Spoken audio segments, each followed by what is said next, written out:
Un nouveau rapport présenté la semaine dernière demande à Ottawa de doubler le financement des institutions postsecondaires en milieu minoritaire et de rendre ce financement permanent.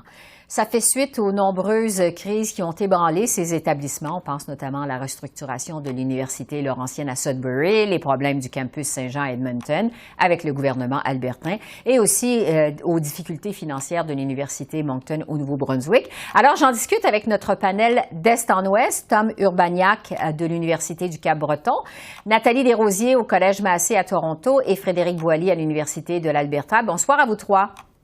Bonsoir. Bonsoir, Estelle.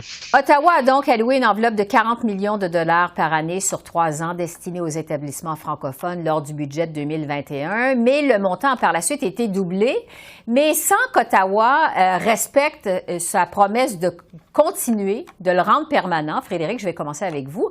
Expliquez-nous d'abord à quel point les institutions postsecondaires en milieu minoritaire ont besoin de ce financement permanent. D'abord parce qu'on parle d'institutions de taille qui sont ou bien petites ou bien moyennes et que par conséquent, la question de la permanence du financement devient d'autant plus cruciale et encore plus cruciale que pour des institutions qui sont de grande taille. Et ça, c'est un élément extrêmement important parce que par la suite, cette difficulté à avoir du financement permanent a des conséquences, par exemple, lorsque vient le temps de prévoir les nouvelles infrastructures qui sont nécessaires pour assurer justement la pérennité de ces institutions. Et donc, s'il n'y a pas de permanence de financement, comment prévoir en matière d'infrastructures des développements, des fois, qui s'échelonnent sur plusieurs années, sinon parfois sur une décennie, et en même temps aussi pour la pénurie de personnel, parce que souvent, c'est le premier poste qui va être coupé lorsqu'il y a un déficit de financement, lorsqu'il y a des difficultés économiques, et ce qui fait en sorte qu'on assiste à des mises à pied, parfois temporaires, mais qui quand même ont des impacts plus grands que dans une grande institution. Donc, c'est définitivement très important. Nathalie, quand on double 40 millions, ça fait 80 millions de dollars. Est-ce que ça permettrait, 40 millions, d'assurer l'avenir des établissements postsecondaires francophones en milieu minoritaire? Qu'est-ce que vous en pensez?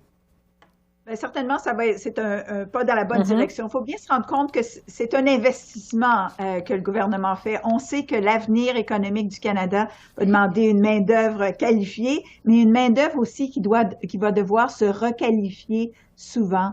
Et si le gouvernement fédéral veut, comme il le dit, avoir des communautés francophones fortes, stables, qui ont la capacité de bien contribuer à leur province, ben il faut qu'ils soient bien éduqués.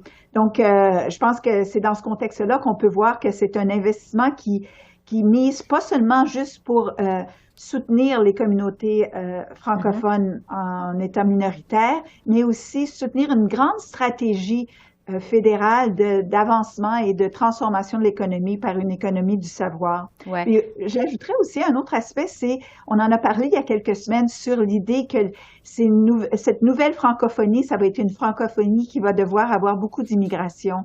Et encore, les étudiants internationaux, c'est une forme d'immigration qui est très prisée. Et aussi, de la même façon, ça va être une question de validation de diplômes de gens qui viennent d'ailleurs, mais souvent une nouvelle qualification.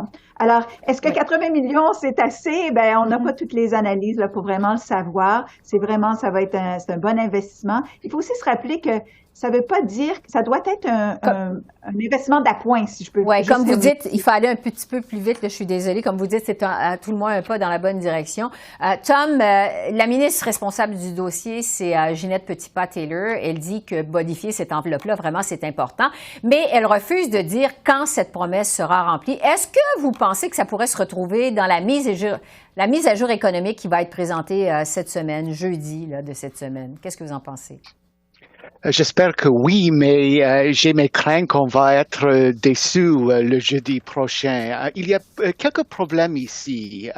Tout d'abord, la promesse était très, très claire dans la plateforme libérale, mais le montant commence à être important, 80 millions de dollars, mais la répartition, l'allocation de cet argent-là est un peu délicat pour le gouvernement. Et on s'inscrit dedans aussi les institutions anglophones au Québec. Et quelle partie du gâteau auront ces institutions-là? Donc, il y a un dilemme au sein même du gouvernement.